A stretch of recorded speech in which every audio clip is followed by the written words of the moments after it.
Aku tuh baru ke panti gitu ya, dan aku berbagi di sana dengan salah satu partner aku. Aku mau bahas tentang apa yang terjadi di sana, persiapannya itu sedar-dar apa sih? Karena banyak sekali hikmah yang aku dapatkan di sana, bukan di saat hari H, tapi justru di balik itu. Hikmah mengenai rezeki, hikmah mengenai Allah yang Maha mendengar kita, dan juga hikmah-hikmah yang bikin aku tuh surprise banget gitu lah. Jadi awalnya ya teman aku, partner aku itu kepingin berbagi ilmu ke anak-anak yang ada di panti. Nah aku yang denger kayak seru juga nih kayaknya. Ya udah aku setuju, aku ikut gitu lah. Awalnya aku sama temanku tuh gini, ya udahlah dananya kita aja berdua dibagi awalnya. Tapi di sisi lain gitu ya, aku itu kepingin gimana kalau kita tuh open donasi aja, kita cari donatur. Kita tuh lo punya teman-teman secara uang mereka itu diberi lebih sama Allah. Gimana kalau kita tuh coba menghubungi mereka? Sepertinya kalau di logika ya kayaknya beberapa ratus ribu sebulan sekali bagi mereka tuh nggak berat. Dan mungkin kalau mereka mau, mereka akan dengan senang hati berbagi juga ke adik-adiknya. Nah akhirnya aku sama teman aku setuju, ya udah kita cari donatur dulu. Setelah Idul Fitri akhirnya kita tuh cari donatur ke masjid yang biasanya tuh kita main. Aku sama teman aku biasanya tuh ada main ke salah satu masjid yang ada di kota aku. Dan di sana kita akhirnya ketemu dengan ustadz yang memang kita kenal gitu. Nah akhirnya kita pitching sama ustadznya gitu. Kita bilang, Ustadz kita pingin ngadain acara ke salah satu panti. Di panti yang ini yang isinya itu kegiatan yang bermanfaat buat adik-adiknya, dan juga kita pingin berbagi hadiah-hadiah kecil gitu untuk adik-adiknya. Bisa gak ya kalau misalnya masjid itu jadi sponsornya kita gitu. Saat itu ustadznya bilang gini, oke, bisa kok, insya Allah kita bantu. Minta proposalnya ya, bentuk kegiatannya seperti apa, dananya butuh berapa. Oke Ustadz siap gitu. Dan akhirnya aku nyiapin proposalnya, aku ngajukan, dan alhamdulillah H- kayak 7 atau 6 hari gitu ya sebelum tanggal yang kita tentukan di awal, itu akhirnya di ACC oleh masjid tersebut. Itu RAB-nya itu sebenarnya 2 kali lebih banyak dari budget awalnya kita gitu. Jadi kita emang, wah ini mumpung ada sponsor nih, kita kasih yang lebih yuk buat adik-adiknya, kita bikin acara yang lebih agak gedean lagi gitu. Kita udah excited gitu lah, wah akhirnya nih bisa gitu. Kita bikin acara pertama kita. Di situ udahlah kita persiapan ini itu gitu ya. And then setelah itu 1-2 hari kemudian gitulah, ternyata dapat 1 donatur lagi gitu. Dan akhirnya kita memiliki total 3 kali dari budget awalnya kita. Dan itu sudah kayak, oh wow, ternyata kita bisa ya ngumpulin 3 kali dari budget awalnya kita gitu loh. Tanpa harus kayak bersusah payah gitu. Oh ternyata bener nih keputusannya kita untuk membuka opsi donasi dulu daripada uang kita sendiri, karena kita bisa ngasih lebih ke adik-adiknya. Akhirnya setelah terkumpul gitu ya 3 kali dari budgetnya awalnya kita akhirnya sepakat gitu untuk kita waktu itu pergi beli buah ke pasar. Saat beli itu ternyata tidak seperti yang kita perhitungkan. Ternyata harganya itu jauh lebih mahal dari apa yang kita perhitungkan. Pada akhirnya nih per anak itu cuman bisa kayak dapat 2 piece buah. Dan di saat pulang dari pasar itu aku sama temenku itu sepakat gini, masa sih kita cuman ngasih 2 buah ini doang? Apa nggak kurang gitu? Masa cuman ngasih 2 biji gitu? Kayak kurang layak gitu. Tapi uang kita tuh udah kurang. Akhirnya muncul sebuah konflik di sini karena teman aku tuh ngotot gitu ya. Gimana kalau kita tuh nambah 1 jajan lagi, apalah gitu yang murah-murah gitu. Masa sih cuma ngasih 2 gitu.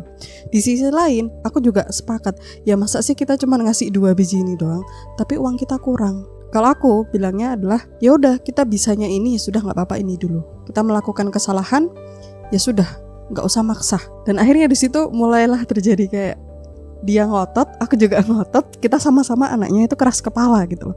Dan di saat itu aku nggak mau mundur karena ini bukan masalah uangnya kurang dan kita bisa nambah atau gimana gitu ya. Ini kebiasaan, aku bilang kayak gitu. Akhirnya aku nggak mau mundur, dia nggak mau mundur juga gitu kan.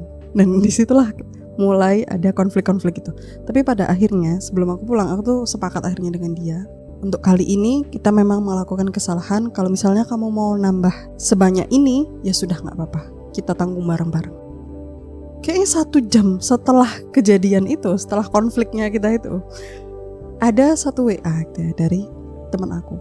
Mbak aku titip ya sekian buat adik-adiknya, monggo lah diolah sedemikian rupa. Di situ aku kayak, oh wow, barusan kita minus loh. Setengah jam lalu kita minus loh. Tapi tiba-tiba sama Allah digerakkan hati seorang temanku ini untuk ikut berpartisipasi. Sebenarnya aku tuh nggak pitching dia untuk kegiatan yang ini, aku pitching dia tuh untuk kegiatan yang selanjutnya gitu. Tapi ternyata alhamdulillah sama Allah digerakkan hatinya. Dari situ yang awalnya akhirnya itu kita minus ya, itu kita jadi surplus. Dana yang kita kelola itu 4 kali lipat dari budget awal. Dan akhirnya karena kita dapat dana lebih nih, yang awalnya tuh cuman kasih jajan kayak 1.000-2.000-an gitu, kita bisa ngasih yang jauh lebih dari itu. Jadi kita ngasih per anak itu 2 macam buah dan 2 macam roti. Jadi kita ngasih 4 macam. Aku udah bersyukur gitu ya, seneng banget gitu ya Allah, alhamdulillah gitu bisa ngasih lebih buat adik-adiknya. At least ngasih something tuh yang terlihat pantas kayak gitu loh. Gak cuman ngasih kayak 2 biji ini doang gitu loh. Bukannya gak bersyukur, bukan. Tapi kita berdua itu memang kepingin memberi yang lebih. Cuman karena saat itu keterbatasan dana. Tapi ya tadi balik, alhamdulillah Allah menggerakkan hati salah satu teman kita untuk berbagi juga. Ada satu kejadian lagi yang lebih wow lagi. Karena di H-3 jam teman aku, partner aku itu WA aku gini, Mbak alhamdulillah nih ada satu orang donatur lagi yang menitipkan rezekinya ke kita buat adik-adik. Padahal tadi udah surplus ya, dan itu emang kita benar-benar udah habisin dah uangnya tuh, sudahlah habiskan aja gitu. Tapi ternyata sama Allah dikasih lagi. Dan akhirnya ya dana yang kita kelola itu totalnya 5 kali lipat dari budget awal kita. Udah lah itu Masya Allah banget sih. Dan akhirnya teman aku bilang, Mbak ini mau aku belikan susu buat adik-adiknya. Dan ini mungkin teman aku gak tahu ya, sebenarnya aku tuh tersentuh karena kayaknya 1 minggu atau 2 minggu sebelumnya aku tuh ngomong dalam hati seperti ini, ya Allah aku pingin deh beliin adik-adiknya tuh susu yang kotaan gitu, karena aku tuh suka susu kan. Jadi pingin gitu berbagi sesuatu yang aku suka ke adik-adiknya. Tapi di saat itu aku tahu kok itu nggak masuk RAB. Wah ini uangnya kurang, ya sudahlah kapan-kapan aja gitu. Mungkin next project aku kayak gitu. Dan di saat temen aku dihamin 3 jam itu dan teman aku bilang, Mbak ini aku beliin susu ya buat adik-adiknya dapat harga sekian gitu. Oke gitu. Dari situ kan kayak loh, bukannya kemarin-kemarin aku tuh ngomong dalam hati ya, aku tuh kepengen ngasih susu gitu ke adik-adiknya, dan sekarang semua terwujud. Ngasih konsumsi yang pantas ke adik-adiknya, ngasih kegiatan yang oke buat adik-adiknya. Kegiatannya tuh lebih dari apa yang kita rencanakan sebenarnya. Jadi lebih diperbesar lagi gitulah dari apa awal yang kita rencanakan. Dan di situ aku kayak merasa, oh ternyata Allah itu mendengar loh bisikan hati kita. Aku yang cuman bisik-bisik dalam hati, bahkan partnerku aja nggak tahu kalau aku tuh sebenarnya pingin banget ngasih susu ke adik-adiknya. Temen aku tuh nggak tahu. Enak ya kalau bisa ngasih susu ke mereka, that's it, gitu ya. Tapi kayak aku nggak maksa, aku tuh juga nggak mau mohon-mohon. Aku bahkan nggak berdoa dengan proper yang seperti ini tuh, aku nggak berdoa seperti itu gitu. Aku hanya berbisik di dalam hati. Dan mungkin teman aku juga berbisik hal-hal yang berbeda di dalam hatinya untuk adik-adik yang akan kita kunjungi di saat itu. Tapi alhamdulillah gitu loh, ternyata Allah betul-betul maha mendengar. Bahkan bisikan hati kecil aku aja tuh didengar. Yang mana aku sebenarnya udah lupa gitu kalau aku tuh pernah punya keinginan seperti itu gitu. Tapi ternyata Allah mengabulkan itu di H-3 jam. Dan yang lebih wownya lagi, awalnya kan ini cuman projectnya aku sama partner aku ini aja, jadi cuman 2 orang. Tapi tahu nggak berapa orang yang hadir jadi panitia di sana? Di saat hari H, yang datang di sana itu ada 9 orang, termasuk aku, termasuk partner aku. Jadi ada tambahan 7 orang panitia lagi, yang mana itu teman-temannya kita semua. Dan itu berasa kayak, oh wow, ternyata bisa ya bikin acara kayak begini gitu. Ternyata bisa loh ngajak teman-teman juga. Kita bisa loh memberikan something more buat adik-adiknya. Kita bisa loh ngasih materi, ngasih kegiatan yang lebih bermakna lagi buat adik-adiknya. Luar biasa sekali ya. Mungkin orang yang melihat dari luar tuh kayak, ya udah sih kan cuman berbagi aja gitu ke panti. Tapi aku kayak this is more than that, karena banyak cerita di balik situ. Ya of course sih ada momen-momen yang kayak astagfirullah gitu ya di hari H-nya. Cuman secara keseluruhan dari awal sampai akhir, bahkan sampai detik ini, itu terlalu banyak momen yang Masya Allah dan momen-momen yang Alhamdulillah banget. Itu adalah apa yang terjadi di saat aku dan partner aku itu memutuskan memiliki sebuah proyek kebaikan yang akan kita lakukan Insya Allah setiap bulannya. Kita keliling kota kita tuh sharing, berbagi rezeki dari teman-teman kita atau orang-orang yang mau menitipkan rezekinya gitu. Dan Alhamdulillah sama Allah untuk yang kali ini semua benar-benar dipermudah banget. Oke, jadi itu hikmah yang aku dapatkan. Yang pertama adalah ternyata rezeki itu bisa datang secara tiba-tiba. Yang awalnya tadi aku cuman mau split bill sama teman aku yang 50-50, tapi ternyata sama Allah dikasih kesempatan, digerakkan hatinya banyak donatur ini untuk ikut berbagi ke adik-adiknya, sampai akhirnya kita bisa mengelola 5 kali lipat dari budget awalnya kita. Itu semua benar-benar jauh dari perhitungan aku, karena aku gak pitching, aku gak nyari donatur sampai yang gimana gitu, enggak. Aku hanya pitching ke satu ustadz gitu, dan salah satu teman aku gitu.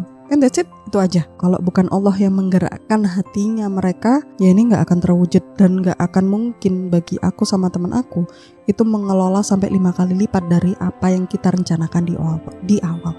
Itu yang pertama. Yang kedua, ternyata aku menemukan fakta kalau Allah itu benar-benar mendengar isi hatinya kita.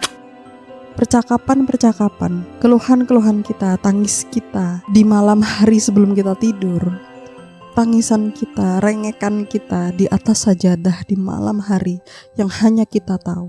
Orang tua kita gak tahu, teman kita gak tahu, saudara kita gak tahu, hanya kamu yang tahu. Dan di saat kamu merasa sendirian, di saat kamu tuh gak didengar sama siapapun, tapi ternyata Allah sungguh mendengar rintihan kecilnya kita. Dan itu benar-benar dikabulkan sama Allah kalau itu memang untuk sebuah kebaikan yang luar biasa. Itu yang kedua. Dan yang ketiga, meskipun kita ini berada di proyek kebaikan, di jalan kebaikan sekalipun, tidak menutup kemungkinan terjadi sebuah konflik. Kayak aku tadi sama temanku, ada konflik ya, meskipun konfliknya kecil sih ya. Cuman ini tuh konflik pertama kita gitu loh, aku merasanya seperti itu. Karena aku sama dia tuh gak pernah kayak ada konflik apa gitu, karena kita saling terbuka. Kalau aku bilang gak suka ya aku gak suka, kalau dia bilang gak setuju dia juga akan bilang gak setuju di depan muka aku gitu. Dan kita saling mengkritik dan memberi saran satu sama lain. Jadi ini benar-benar konflik pertama kita, yang mana kita sama-sama gak mau mundur gitu ya, sama-sama lagi tiba-tiba kayak keras kepala gitu. Tapi alhamdulillahnya kita bisa melewati konflik kecil itu gitu. Meskipun kamu di proyek kebaikan besar ya, of course ada konflik-konflik, cuman jangan sampai lah karena ada satu konflik atau beberapa konflik kecil gitu, akhirnya itu melunturkan atau menggagalkan kalian untuk melakukan sebuah proyek yang jauh lebih besar, yang dampaknya tuh lebih besar lagi. Karena kalau misalnya ya aku sama teman aku tuh berkonflik misalnya, and then kita kayak sama-sama meletakkan ego lebih dahulu, bisa jadi proyek kebaikan ini itu akan diambil alih oleh salah satu, atau kita itu dia melakukan sendiri, aku melakukan sendiri gitu. Atau the worst part is, ya ini nggak kejadian lagi, udah proyek kebaikannya selesai. Karena itu something yang sangat disayangkan gitu loh, kalau misalnya dampak yang besar itu terhalangi oleh konflik-konflik kecil yang sebenarnya cuman gini aja loh, kenapa sih kok kalian tuh serba marah-marah gitu ya, serba nggak mau menurunkan ego tuh kenapa gitu kan, kayak tidak sepadan gitu loh harganya. Oke, ya itu aja sih yang dari aku saat ini. Banyak behind the scene yang hanya aku sama partner aku yang tahu, dan aku pingin share dari POV aku apa aja sih yang aku dapat. Oke, gitu aja dulu dari aku. Semoga ini bisa menambah insight dari teman-teman, menambah pengetahuannya teman-teman, dan bisa mendekatkan diri teman-teman kepada Allah Subhanahu wa Ta'ala. Thank you buat udah nonton sampai akhir. See you on the next episode. Bye bye.